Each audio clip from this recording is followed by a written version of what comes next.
Sandy, donc pour te présenter rapidement aux gens qui nous écoutent, toi, tu as commencé ta carrière en tant que planeur stratégique chez Fred et Farid, donc une agence de pub et de communication assez connue.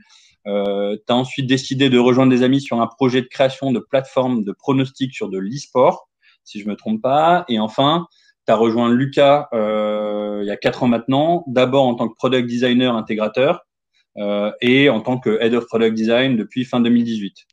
Exactement. Voilà, déjà j'ai tout bon, tout va bien. Jusque-là, je crois que c'est assez juste. Eh ben écoute, c'est parfait. Je te propose de commencer l'interview avec une première question. Est-ce que tu peux déjà nous présenter ce que fait Lucas et ce qu'est Lucas aux gens qui nous écoutent aujourd'hui, parce que potentiellement ils peuvent ne pas connaître. Bien sûr. Alors, Lucas, on est un éditeur de solutions expert dans tout ce qui est automatisation des processus RH et administratifs, et c'est depuis plus de 18 ans. Notre approche, c'est que les tâches administratives et RH sont en fait des freins à l'innovation et à la croissance. Et en fait, automatiser ces processus de gestion sans valeur ajoutée doit permettre à chacun de s'épanouir dans la voie professionnelle qu'il a choisie. Alors pour ça, on propose aujourd'hui 8 solutions qui couvrent les besoins depuis la gestion de congés jusqu'à la distribution des bulletins de paye. Alors, ça surprend toujours un peu quand on dit que ça fait 18 ans qu'on existe. Euh, Ce qu'il faut voir, c'est que Lucas a toujours fonctionné sur fonds propres. Et donc, du coup, on a suivi une croissance plutôt saine et qui s'accélère là depuis les 5-6 dernières années. Pour exemple, hein, entre le moment où je suis arrivé, c'est-à-dire 2017 et aujourd'hui, on a quadruplé les effectifs, où on était une soixantaine de personnes quand je suis arrivé, et aujourd'hui, on vient de dépasser la barre de 250 collaborateurs. Euh, mais le point intéressant, c'est que pendant toutes ces années, pendant ces 18 ans, on a conservé la même force et la même spécificité qu'on retrouve dans toutes nos décisions au travers de 3 points clés. Le premier, c'est qu'on veut toujours concevoir des applications pour ceux qui les utilisent et non pas ceux qui les achètent. Ce qui se dit derrière, c'est que ça fait des années que les entreprises mettent en place plein de process pour faciliter les gestions RH, la vie des RH avec les entreprises qui scale, mais malheureusement au détriment de la vie des collaborateurs. Et du coup, notre approche chez Lucas, c'est de dire on veut intégrer ces process de plus en plus complexes dans des logiciels qui sont conçus pour le collaborateur et qui, du coup, in fine, vont soulager les RH parce qu'ils vont avoir accès à des informations qui sont mieux remplies, plus justes, plus exactes, parce que les collaborateurs auront envie, ou en tout cas pourront plus facilement remplir toutes ces informations. Le deuxième point, et c'est un point qu'on dit souvent chez nous, c'est on veut toujours créer une solution simple pour un besoin précis. C'est pour ça que au début, j'ai parlé d'éditeur de solutions et non pas de gros SIRH, même si côté commercial, on n'a pas peur du terme SIRH, mais la manière dont on conçoit, c'est on doit vraiment être des experts de chacune des branches qu'on attaque et à chaque fois proposer des solutions qui sont précises et efficaces dans ce domaine. Et le troisième point est peut-être celui qui est le plus connu pour ceux qui ont déjà qui ont déjà eu un contact avec Lucas. C'est une phrase qu'on aime bien, un logiciel de gestion n'est pas nécessairement gris, moche et triste. Ce motto, qui est présent depuis le premier jour, a mis le design à une place particulière qui est aussi avantageuse que désavantageuse pour notre métier de product designer. Du coup, c'est assez rare d'entendre ça de la part d'un designer. Normalement, le beau est quand même l'essentiel. Pourquoi tu dis que c'est aussi avantageux que désavantageux? Ah, tout simplement parce que cette devise, euh, elle a mis assez naturellement, et depuis la création de Lucas, le design et surtout la valeur ajoutée du design dans l'offre commerciale en avant. Donc du coup, on n'a pas eu besoin de réexpliquer ce qu'était l'impact du design et le rapport coût-bénéfice de cette spécialité. Euh, Par contre, le problème, et c'est un peu ce que tu as dit, c'est que ça peut créer une incompréhension sur ce qu'est le design produit, en le cantonnant parfois un peu trop au métier de faiseur de beau ou de peintre d'interface. Alors, j'ai de la chance. Au moment où je suis arrivé, mon ancienne boss avait déjà réalisé un gros travail de SAP pour faire sortir un peu le design produit de ce piège. Mais c'est un travail qu'on a continué et qu'on continue encore en remontant l'implication des product designers de plus en plus tôt dans le cycle de vie produit. Et ben écoute, merci beaucoup pour nous avoir présenté Lucas et poser un peu le contexte finalement du product design chez Lucas. Est-ce que tu peux nous en dire juste un peu plus sur finalement comment est organisée l'équipe produit et plus particulièrement le product design au sein de votre organisation? Oui, bien sûr. Alors, aujourd'hui, l'équipe produit, ou plutôt les équipes produits, sont regroupées sous la houlette du CPO. En dessous de ce CPO, on a ce qu'on appelle des business units. On en a 7, grosso modo une par soft. Et dans chacune de ces business units, on retrouve une organisation qui ressemble un peu au Lucas au début de Lucas. Donc, dans chaque business unit, on a un directeur de BU, une équipe de PO/PM, une équipe de dev, un designer, un intégrateur. Alors, on peut un peu comparer ça à des feature teams qu'on retrouve classiquement dans les structures des boîtes produits. La différence qui est importante à noter, c'est que chaque BU a vraiment une forte indépendance sur son fonctionnement. Chaque BU peut définir ses propres process de fonctionnement et ça nous permet de pouvoir avoir, par exemple, aujourd'hui, on a des équipes qui sont en train d'explorer toute la méthodologie ShapeUp pendant que les autres sont sur des cycles de production plus classiques en sprint de 2 à 3 semaines. Donc, Ok. avec ces 7 BU, on arrive aujourd'hui en product design à avoir 7 product designers et 7 intégrateurs. Ça nous amène à un ratio product designer dev qui est d'environ 1 sur 9.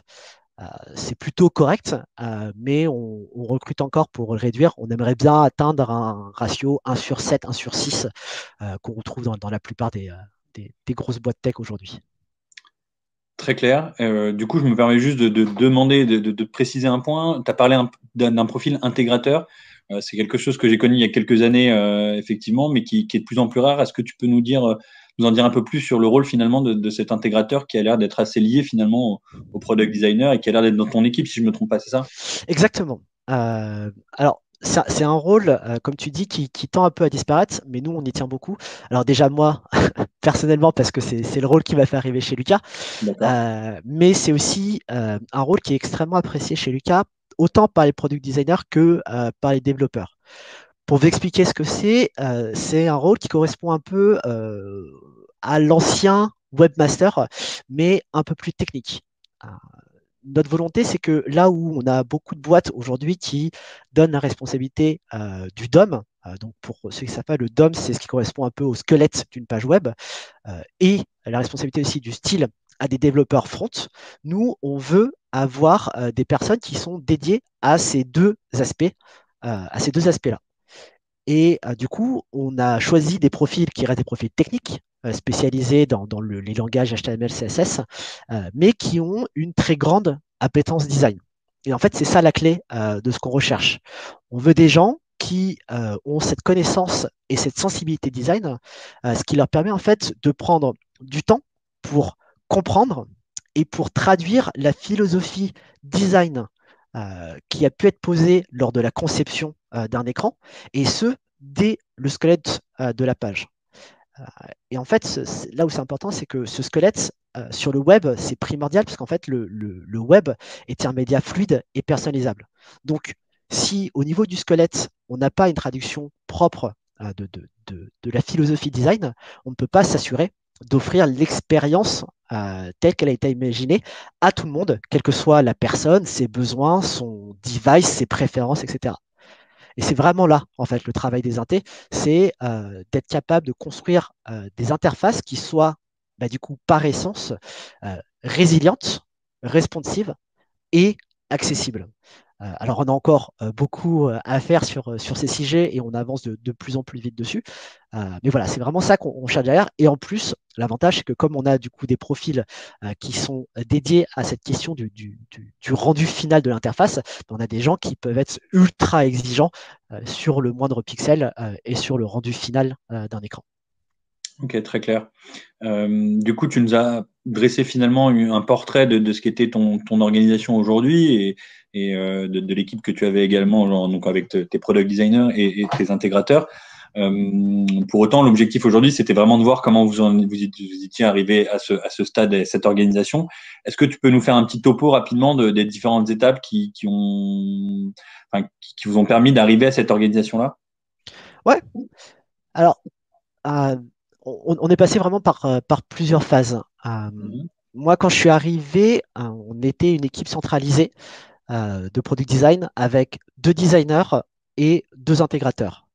Le design était vraiment incarné et distillé par la directrice design de l'époque. Et à ce moment-là, le défi principal auquel on faisait face, c'était un défi culturel. Le défi, c'était de réussir à faire comprendre l'impact d'un designer qui arrive plus tôt dans le processus de conception. Euh, Derrière ce défi, notre objectif, c'était de faire en sorte que Lucas, l'entreprise, ressente un vrai besoin de faire grandir l'équipe design en se disant, bah, si ces gens-là ont un impact intéressant en arrivant plus tôt, du coup, il faut qu'on en ait plus, il faut qu'on commence à grandir. Donc ça a vraiment été le premier défi, c'est un défi culturel. Et pour ça, il n'y a pas de secret. Faut s'inviter à la table. Donc ça commence par d'abord faire des petits échanges informels à droite à gauche. On discute avec les POPM sur qu'est-ce que vous êtes en train d'attaquer.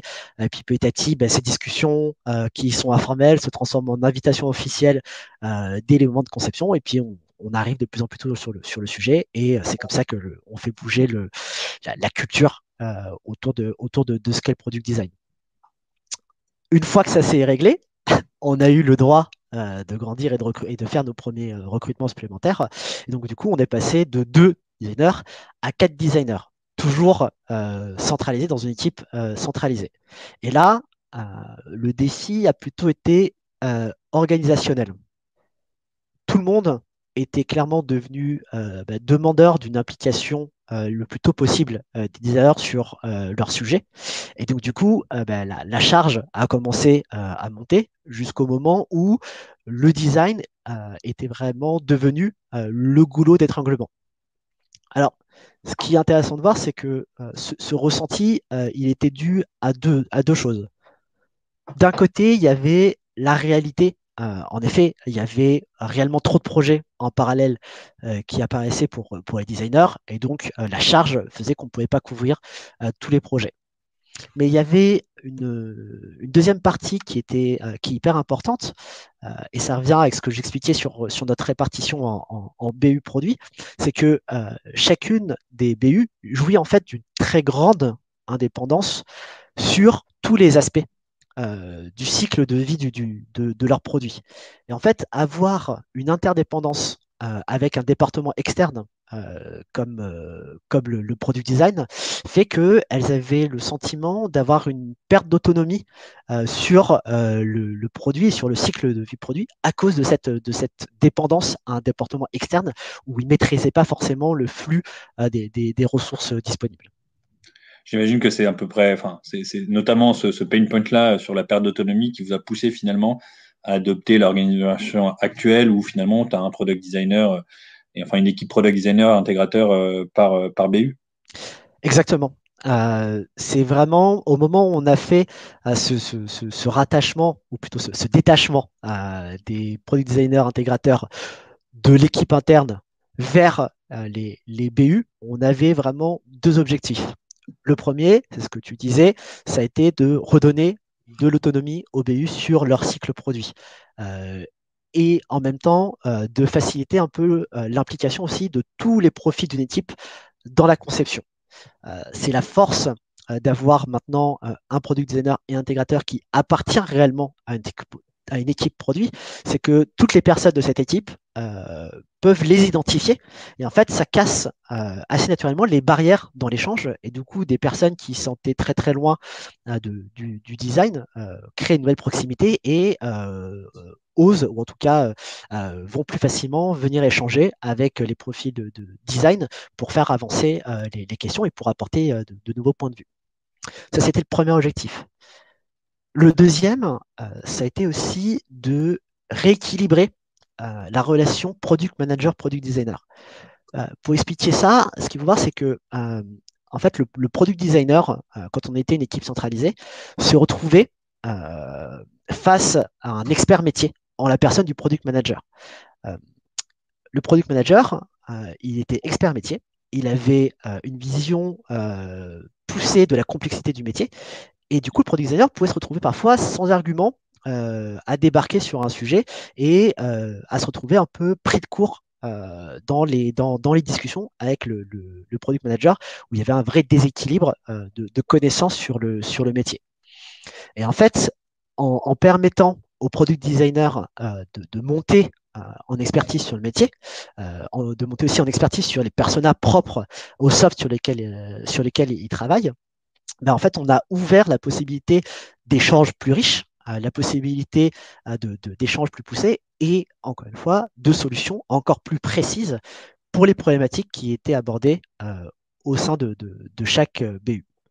Donc, jusque-là, cette réorganisation, elle fonctionne plutôt bien, même si ça demande du travail d'intégrer ces compétences qui étaient avant externes au sein de chaque équipe. Et, et est-ce que finalement cette organisation-là, où vous étiez une équipe centralisée, devenue finalement une équipe présente, enfin éclatée finalement dans chaque BU et au sein de chaque feature team, si je puis dire, est-ce que ça fait évoluer finalement le rôle de product designer au sein de notre organisation et au sein de Lucas au global? Bah, ça a forcément une conséquence sur le rôle du product designer. Première conséquence assez logique, c'est que bah, on est plus, on est rattaché à un produit, donc on a plus de temps petit à petit qui se libère, même si c'est pas toujours la panacée. Et donc du coup, on peut plus s'accompagner sur la discovery et ce que je disais aussi justement, on peut monter en expertise sur notre sujet et du coup offrir de meilleures solutions, des solutions plus poussées pour chacun des problèmes. Mais je pense que la plus grosse évolution réside surtout dans le fait que soudainement, chacun des product designers et intégrateurs euh, est devenu membre d'une équipe pluridisciplinaire. Et ça, ce que ça veut dire? Ça veut dire qu'il faut soudainement apprendre à encore plus partager son expertise, encore plus partager son savoir-faire qui est différent de ce à quoi les autres personnes, les devs et les PM, pouvaient avoir l'habitude de se frauder.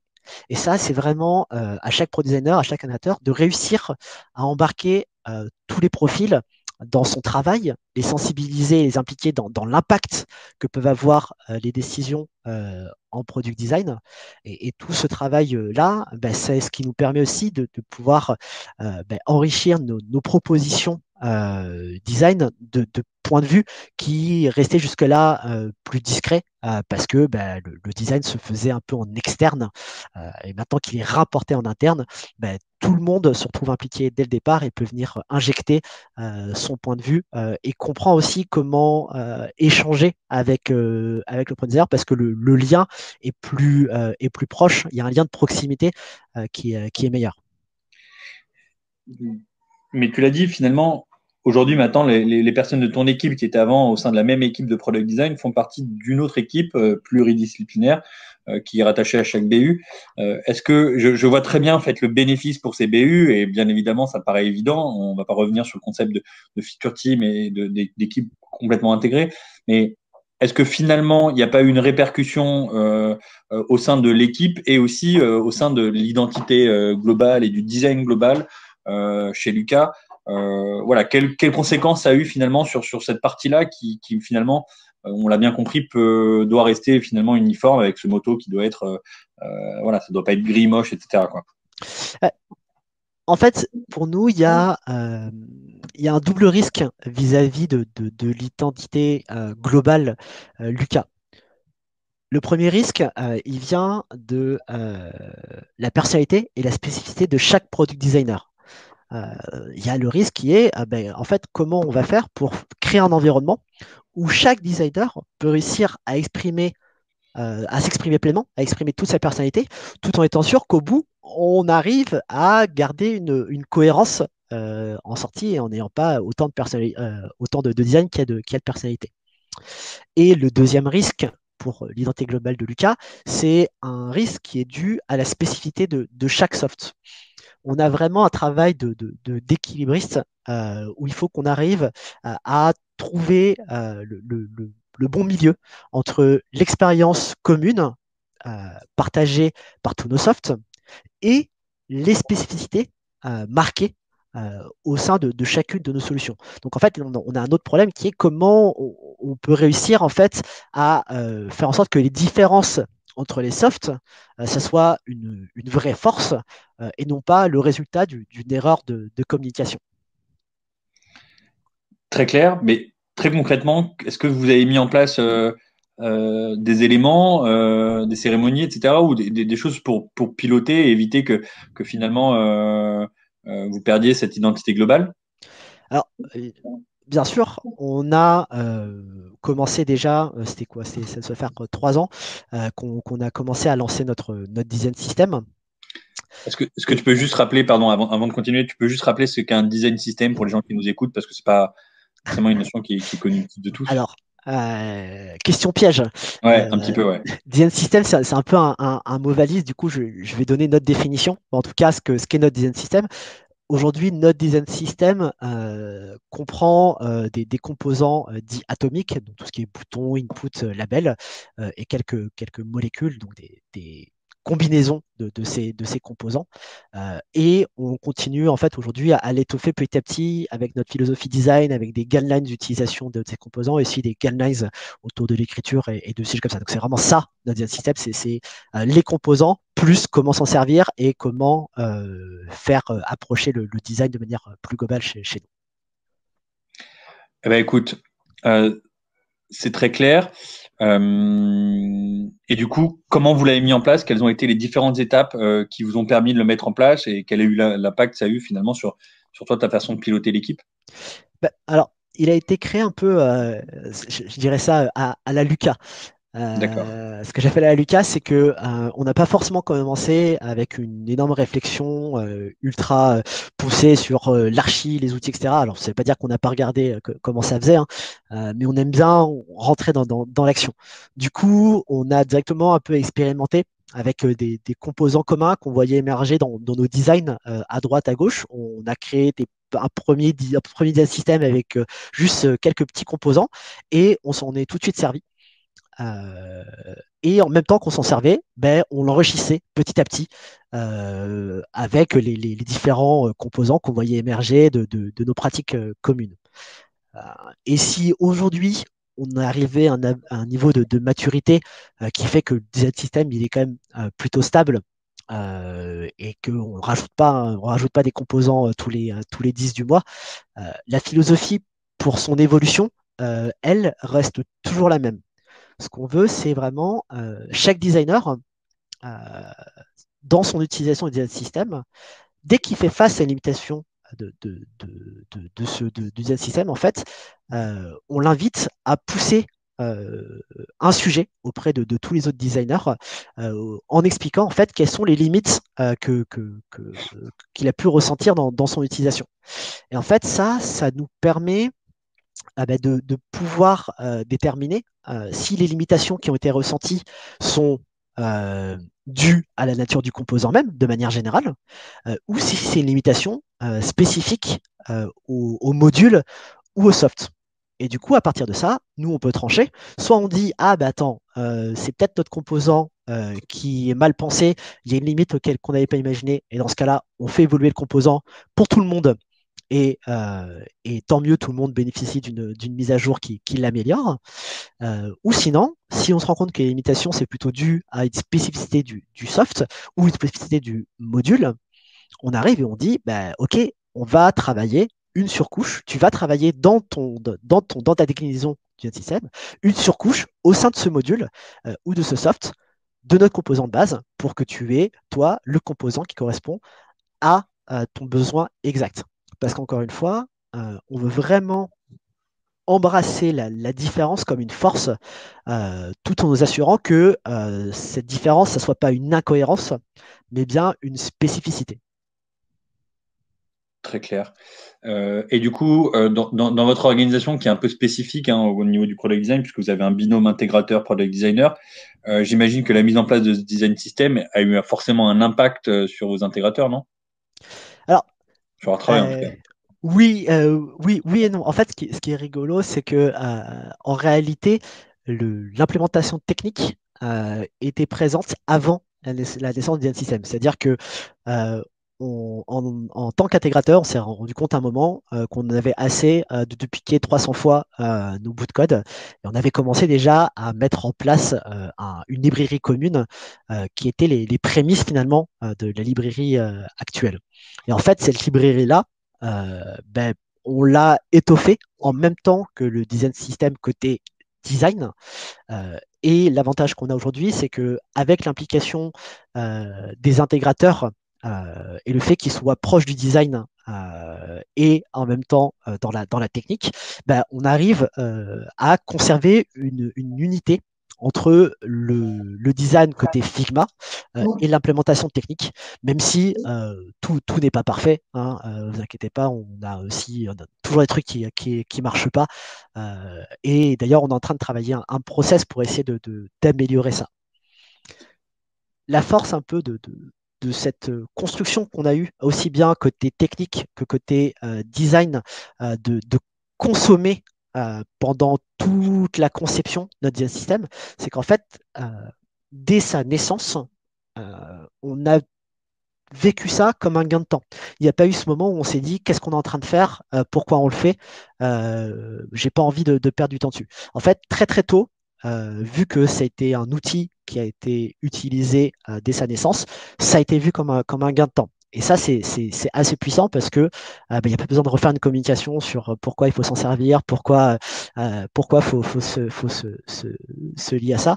Et en plus, avec des intégrateurs, autant vous dire que côté 1T, on est très content de ne pas avoir à dupliquer du code pour rien.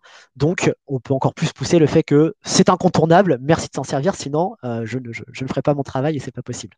Donc ça, c'est un fort. Après, faiblesse à voir, c'est que construire comme ça au fil de l'utilisation, au fil du temps, ben, ça fait que le design system il peut grossir un peu trop et on se retrouve aujourd'hui avec des composants, certains composants qui sont un peu obsolètes et qui peuvent être un peu la hantise des designers les plus récents dans la boîte et qui n'ont pas l'historique de pourquoi ce composant il est encore là ou pas. Mais c'est tout un travail de nettoyage sur lequel on est en train d'agir aujourd'hui. Ok. Écoute, c'était très clair. Au-delà de ça, j'imagine que malgré tout, le fait que vous soyez dispatché un peu maintenant dans des équipes, en tout cas que ton équipe soit dispatchée, parce que toi, tu l'es moins, tu es, un peu au-dessus de tout ça, mais globalement, est-ce que t'as dû mettre en place des cérémonies ou voilà, une façon de réunir ton équipe et de l'animer autour de sujets au lieu à votre travail, de les faire discuter, etc. Ouais, ah ouais, ce qu'on a fait en fait, c'est au moment de l'éclatement de feu l'équipe Product Design, on a créé une guilde Product Design sur les centres de cette équipe. La guilde, elle rassemble tous les product designers et tous les intégrateurs. Et en fait, elle permet de conserver une émulation créative. Elle permet aussi d'éviter l'isolement des compétences, parce que mine de rien, pour l'instant, on n'a qu'un product designer, un intégrateur par BU. Donc, ils peuvent assez vite se retrouver isolés sur leurs compétences professionnelles. Et c'est important d'éviter cet isolement de compétences. Et ça permet aussi, évidemment, d'assurer une harmonie cross-applicative. Côté cérémonie pure, aujourd'hui, on se retrouve 2 après-midi par semaine où on échange sur nos problématiques design, on fait des reviews de pairs, on travaille ensemble sur des guidelines design qui bénéficient à tout le monde, on fait évoluer des systèmes. Vraiment, notre objectif, c'est on veut s'appuyer sur la diversité de nos produits et la diversité de nos profils pour tirer vers le haut le design global de chez Lucas. Donc, si quelqu'un a une bonne idée quelque part, on veut que tout le monde en profite. C'est vraiment comme ça, c'est vraiment ça la philosophie de notre approche. Et en plus de ces 2 après-midi, on a conservé des channels Slack où on échange constamment avec nos pairs hors des temps de guild, ce qui fait qu'on se retrouve jamais isolé. En plus de ça, moi, j'organise des one-one avec tous les intés et tous les product designers, ce qui me permet de continuer à échanger avec eux, de continuer aussi à challenger créativement leurs propositions. Et surtout, je pense que le plus important, c'est de les pousser à aller voir possiblement un designer qui est en train de travailler sur un sujet qui est proche du leur. Tiens, toi, tu bosses sur tel type de problématique. Ah, je sais que tel designer travaille aussi dessus, voudrait vous approcher. Et ensuite, peut-être que ce serait intéressant que vous présentiez le résultat de le fruit de votre travail à toute la guilde pour qu'on en profite. Et donc, ça permet d'être sûr qu'il n'y a pas une réflexion qui est perdue. On limite le temps, la duplication des réflexions et surtout au bout, on s'assure qu'on arrive à diffuser ça. Ok, très clair. Pourtant, il y a un point quand même, c'est que tu me parles de 2 après-midi par semaine. Alors, on a tous l'habitude, que ce soit sur du product design ou du product management. Pour les cérémonies, ça me paraît être énorme, parce que ça me paraît très bien en fait. Ça me paraît être le temps qu'il faut. Mais en fait, j'ai du mal à penser que les BU n'essayent pas petit à petit de vous gratter un peu ces après-midi. Vous arrivez à les tenir dans le temps vraiment ou c'est compliqué? Alors, déjà, ce qu'il faut voir, c'est qu'on a commencé ça en octobre et D'accord. c'est une mise en place qui est encore expérimentale et on est encore en train de chercher le bon rythme. Donc, jusqu'à aujourd'hui, on est toujours sur 2 après-midi, il n'y a pas de souci, mais ça reste difficile de réussir à parfaitement équilibrer objectif de BU produit versus objectif transverse.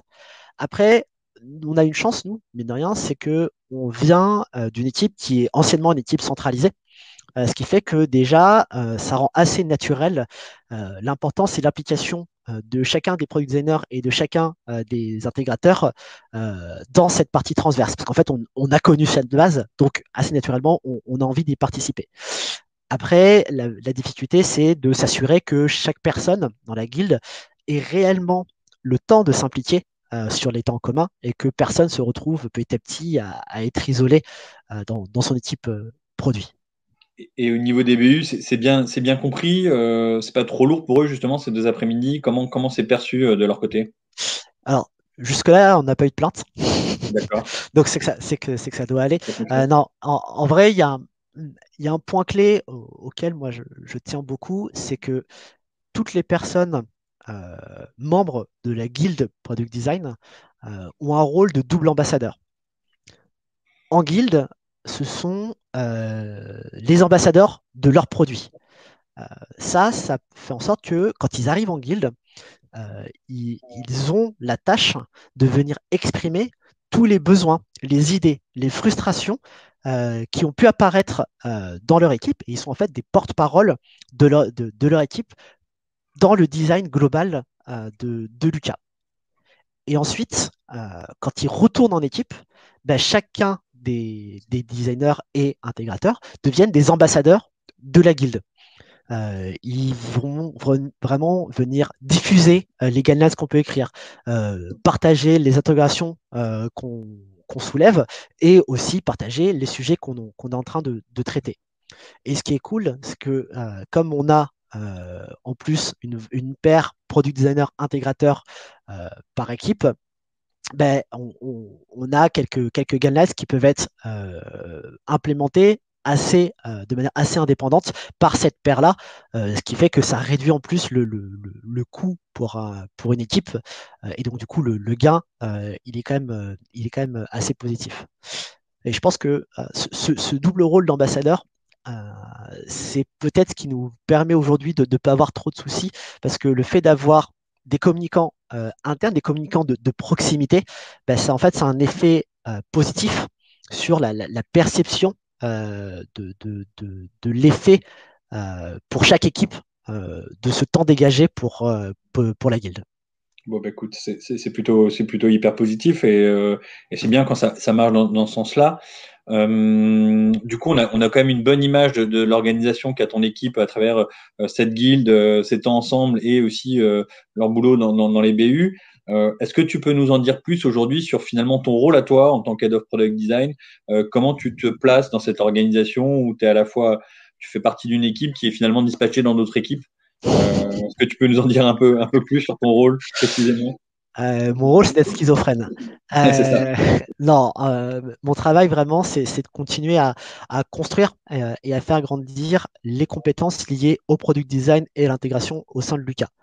Euh, Ce qu'il faut voir, c'est que chaque product designer et intégrateur ont deux managers.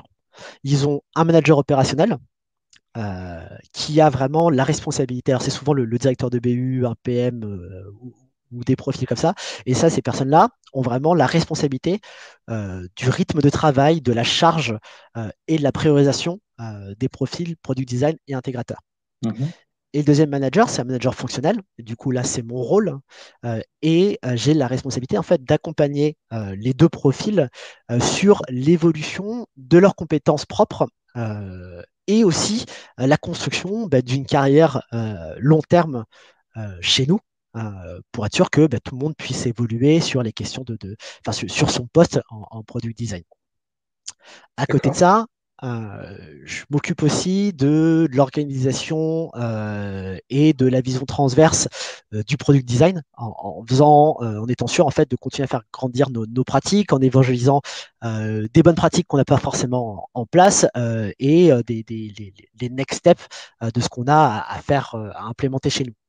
Typiquement, aujourd'hui, on reste, par la nature même de ce qu'est product design à la naissance de Lucas, on reste encore un peu trop orienté UI, même si on remonte petit à petit la chaîne UX. Et en fait, moi, je travaille à faire monter les compétences UX chez nous. Et je travaille aussi à faire, par exemple, faire monter la research chez nous.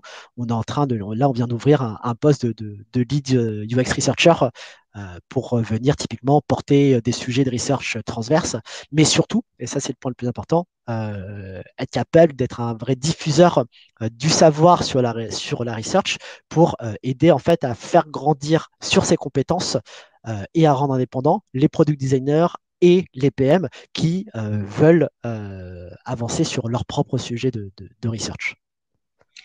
Eh ben écoute, c'est très clair. On arrive un peu à la fin de cette interview. Je pense que tu nous as donné une bonne overview de ton organisation, du rôle de chacun, des product designers, des intégrateurs et de ton rôle de leurs différentes, je veux dire, de vos différentes casquettes dans la guilde et au sein des BU. Si tu avais aujourd'hui on a l'habitude comme ça de quelques conseils, quelques takeaways à donner aux gens qui nous écoutent pour finalement mettre en place une bonne organisation au sein de leur équipe. Qu'est-ce que tu donnerais si tu devais justement t'appuyer sur ta propre expérience? Alors déjà, je dirais, faut toujours partir de la pratique, parce qu'en fait, de la pratique vient le besoin. Si on se sert de quelque chose, c'est que c'est utile. Et ça marche aussi bien pour les outils, typiquement le DN System, que pour la culture design. Alors, c'est juste que c'est toujours plus long quand c'est de la culture, mais vraiment, mettez les choses en pratique et vous verrez que petit à petit, le besoin va apparaître et tout le monde aura envie de s'en servir. Le deuxième point, c'est ce que j'expliquais sur le rôle des ambassadeurs. Il faut vraiment trouver les meilleurs ambassadeurs possibles. Euh, on sait que la com, c'est un grand, c'est un domaine clé dans ces grands travaux d'organisation. Et plus vous allez trouver des relais, des ambassadeurs qui sont proches des équipes, plus l'impact de la communication sera grand et efficace. Troisième point je ne sais pas s'il nous est spécifique, mais en réalité, moi, j'espère que ce n'est pas le cas. C'est que je pense que les différences sont vraiment une force tant qu'elles sont maîtrisées. Donc, si un point de différence dans le design est pertinent et bien communiqué, ça ne peut avoir qu'un impact positif sur le global. Et le dernier point, et ça, je fais une pub pour ce métier parce que j'y tiens, prenez des intégrateurs Franchement, une paire design inté, c'est canon, ça permet de mener des projets du design à la mise en ligne de manière assez indépendante. Et puis, ça offre des nouvelles perspectives sur comment approcher une maquette, un écran final.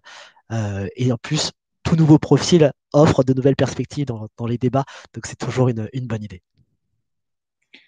Eh ben écoute, merci beaucoup pour cette interview. Ce que je te propose, c'est de passer maintenant sur la partie questions. On a quelques questions qui ont été posées, dont une première donc de Charline, qui te demande, même si chaque BU a son organisation, quelles vont être les grandes étapes de discovery chez Lucas? Quelles vont être les interactions avec la team tech et le PM? Et si tu avais des conseils pour bien gérer la phase de discovery quand il y a un product designer dans l'équipe? Alors, nous, aujourd'hui, ce qu'il faut voir, c'est que le discovery, il est principalement mené par le PM. Mhm. Les différentes phases, elles sont pas systématiques, mais en gros, ça ressemble à ça. Il y a tout un travail d'identification du besoin. Au travers aujourd'hui, on rassemble via Product Board tous les insights qui peuvent arriver. À côté, les PM vont mener des interviews auprès d'utilisateurs, auprès de clients, pour comprendre un peu ce qui peut se passer sur nos softs ou parfois ce qui peut se passer sur l'industrie même. Et ça, c'est la première phase dans la discovery. Ensuite, une fois qu'on a fait ça, on a la deuxième phase qui est entre la discovery et la recherche de solutions, qui est le moment où on se pose. Et là, pour le coup, ça se fait vraiment en duo product design PM. On se pose sur, OK, on a compris le besoin globalement. Maintenant, c'est quoi le problème sous l'angle de vue Lucas? Et ça, vraiment, c'est la deuxième partie de la discovery.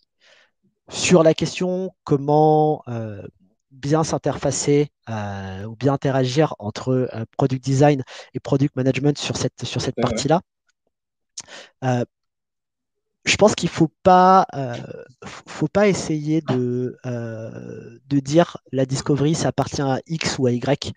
La discovery, je pense que ça doit appartenir à la personne qui est en train de se poser une question à un moment X. Et du coup, nous, on est plutôt, si jamais quelqu'un a envie de creuser un sujet, il le présente à son équipe. Son équipe dit, OK, oui, ça vaut le coup d'aller se poser cette question, et il va mener le projet. Et après, si jamais c'est le product designer qui a commencé à poser la question, il s'appuie sur le product manager pour possiblement avoir des contacts en plus, pour poser des questions sur le métier même. Et donc, du coup, en fait, il se nourrit des connaissances spécifiques du product manager pour mener sa discovery. Et inversement, si c'est le product manager qui a apporté ces questions-là, il va s'appuyer sur le product designer pour mieux comprendre les users, aussi possiblement pour écrire des interviews qui soient plus efficaces, qui permettent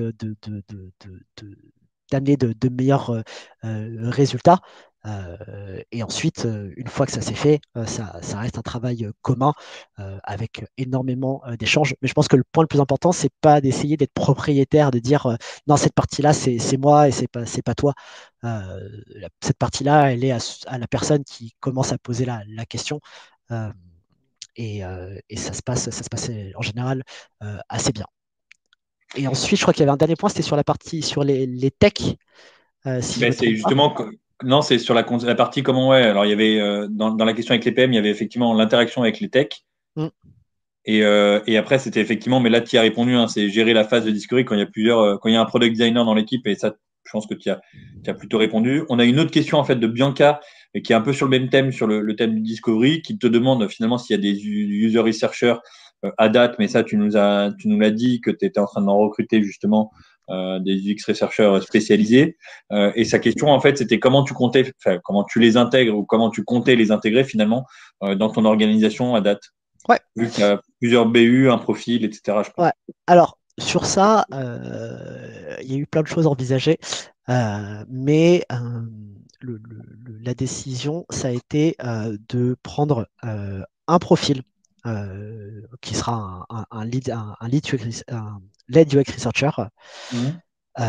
Et ce profil-là, sa principale mission, ça va être de diffuser les connaissances, le savoir-faire autour de la research aux product designers et aux PM. Encore une fois, ça revient un peu avec ce que je disais avant. On veut que les product managers et les product designers restent propriétaires de leur soft et donc du coup de la recherche liée à leur soft. Et tout ce qu'on veut, c'est leur donner la connaissance nécessaire pour qu'ils soient capables de le faire. Ça en plus, ça a deux avantages. C'est que, un, ça évite de recruter 12 researchers et d'avoir un département qui n'arrive pas à scaler. Et deux, ça permet de faire en sorte que on n'arrive jamais en tant que personne qui vient apprendre à l'équipe, voilà ce qui se passe sur votre soft. On fait en sorte que ces personnes, que ce soit les personnes impliquées dans le soft, qui aillent au contact et qui apprennent au contact. Oui, puis Sachant j'imagine que que ça je va être pense que vraiment l'occasion pour cette personne-là de faire monter en compétence aussi l'ensemble de l'équipe et exactement. notamment les stakeholders, etc., quoi. Exactement. Après, voilà, il y a bien sûr sur ce rôle transverse de l'executive researcher, il y aura bien sûr des research transverses qui seront menés et il y a tout un travail d'évangélisation sur l'impact, sur comment bien intégrer la research dans les process de décision business, etc. La mission est beaucoup plus grande, mais d'un point de vue purement produit, c'est comme ça qu'on le conçoit. Bah écoute, merci pour cette réponse. J'espère que Bianca, ta réponse, cette réponse t'a plu. On a une autre question donc de Virginia qui te demande si finalement les product designers qui sont dans chacune des BI font toujours partie de la même équipe et de la même BU, est-ce que ou s'il y a globalement un roulement entre ces product designers? On s'est posé la question. On s'est vraiment posé la question. Aujourd'hui, ils font partie d'une même équipe. Après, si on n'a pas mis une date officielle de tu bougeras au bout de 2 ans, tu changes, c'est parce que la mobilité interne chez Lucas, c'est quelque chose qu'on encourage. Aussi bien pour les product designers que pour les développeurs ou même entre le business et le produit. Donc en fait, on n'a pas mis tu resteras 2 ans et dans 2 ans tu changeras. Tu es dans une équipe, tu appartiens à cette équipe, tu crées des liens avec ton équipe, sois content c'est vraiment c'est comme quand tu arrives dans une boîte, tu es content de pouvoir être proche de ces gens, des personnes de ton équipe, de pouvoir t'éclater avec, de pouvoir construire avec eux, d'avoir ce sentiment de, d'appartenir à un produit et à quelque chose qui sort. Donc, on n'a pas envie de dire tu as une timeline et dans 2 ans, D'accord. tu changes. Mais clairement, si à chaque entretien annuel, on pose la question, on s'interroge et ça sera mon boulot au moment où justement quand je parlais de construire la carrière, c'est le genre de choses qui sont discutées où on dit ah ok là tu commences à tourner en rond, tu as envie de voir un autre domaine, au lieu de c'est pratique hein, au lieu de changer de boîte, change de BU et tu vas découvrir un nouveau métier, une nouvelle façon de faire, des nouvelles problématiques, des nouveaux défis, etc. Ok, bah, je pense que c'est plutôt intéressant. C'est vrai que ça, c'est un gros avantage, le fait d'avoir vraiment des 8 produits comme ça différents, finalement, puisque c'est un peu comme ça que tu l'as présenté. On a une question de Marie qui te demande finalement aussi, côté intégrateur, quelles sont les évolutions finalement de ce type de profil? Est-ce que à terme, ils veulent tous devenir designers? Non, surtout pas. L'évolution, euh, l'évolution en fait, c'est en expertise sur le domaine de l'intégration. Hmm. Il y a des domaines d'expertise, expertise autour de l'accessibilité, des expertises autour des questions de la gestion du média fluide, donc tout ce qui est responsiveness, gestion des préf, etc. Et après, il y a même des expertises un peu plus poussées sur vraiment les API standard web, la capacité à pousser des recommandations par rapport à ce qu'un navigateur naturellement propose techniquement et du coup être un vrai renfort aussi technique pour les devs et être capable de leur dire hey, écoutez, ça les gars, vous essayez de faire ça à la main. Euh, non, non, en fait, il n'y a pas besoin. Il y a un truc qui est responsive, accessible, étouffé, qui est disponible et qu'on peut utiliser. Et ça, c'est assez puissant. Bah écoute, merci pour cette réponse. J'espère que Marie, pareil, cette réponse te convient. On a une dernière question aujourd'hui de Virginia qui te demande Combien y a-t-il de PM pour chaque product designer? Si je fais une moyenne, on doit être à 1 pour 3. 1 pour 3. Ouais. C'est-à-dire que dans chaque BU, tu as quoi? Tu as un lead PM et Dans des chaque, PMPO? c'est ça. Dans chaque, alors nous, il y a que des PM. D'accord, très On a bien. arrêté les confusions. Il y a déjà assez de raccourcis de nom. Il y a déjà assez de confusion dans tous les rôles. On n'a plus que des PM. PM. Et on a environ 3 PM par BU et donc du coup 3 PM par designer. C'est pas pour rien qu'on continue à recruter. Moi, j'aimerais bien qu'on arrive à réduire ça encore un peu. Eh ben, écoute, c'était très clair, Sandy. Je te remercie réellement pour ce meet-up et pour cette interview, pour ce partage d'expérience également et pour avoir répondu aux questions de l'ensemble des participants. Merci de Euh, m'avoir reçu. Écoute, c'est avec plaisir. Quand tu veux, on se refait un meet-up sur un sujet lié au product design chez Lucas.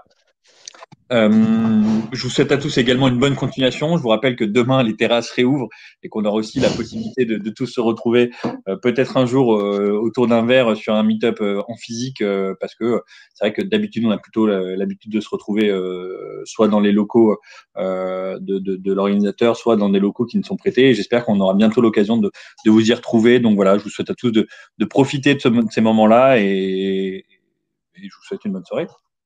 Bonne soirée. Écoute, allez, à plus tard. Au revoir.